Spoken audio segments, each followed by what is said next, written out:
Halo semua, kami dari Satu Peduli, nama saya Mulki. Saya Rufi. Nah, di video sebelumnya teman-teman pasti sudah lihat penjelasan mengenai apa itu disleksia. Nah, di video kali ini kami akan memberikan pemaparan mengenai apa itu ADHD yang penjelasan mengenai tokoh-tokohnya teman-teman harusnya sudah bisa lihat di media sosial atau Instagram Satu Peduli.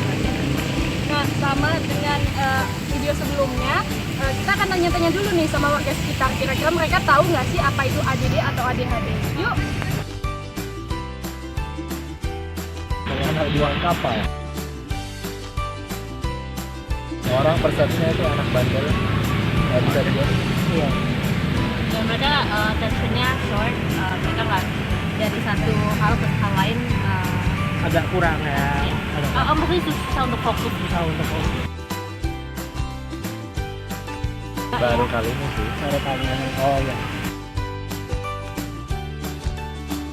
Nah, teman-teman dari wawancara tadi kayaknya terlihat masih ada yang masih belum paham ya tentang apa itu. Bahkan mungkin masih bingung nih antara ADD atau ADHD itu apa, dan bahkan menyamakannya dengan kata-kata di belakang, padahal itu beda banget kan.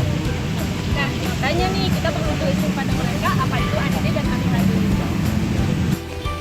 Jadi, ADD atau ADHD adalah singkatan dari Attention Deficit with Autism Hyperactivity Disorder.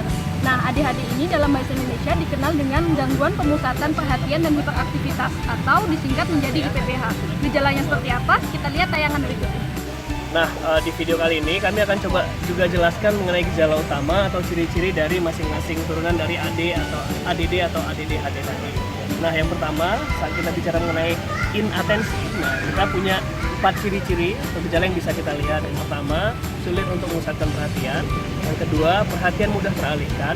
Yang ketiga, tidak dapat mengerjakan tugas hingga selesai. Itu yang keempat, terkesan pelupa.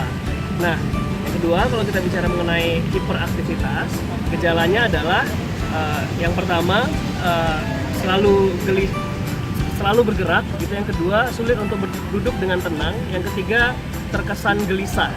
Nah, kalau impulsivitas itu apa? Nah, kalau impulsivitas itu biasanya dia benar-benar nggak bisa diam, dia nggak bisa menunggu, dan dia selalu punya dorongan untuk memotong pembicaraan orang lain. Nah, tadi teman-teman sudah menjelaskan mengenai gejala-gejala dari ADD atau ADHD.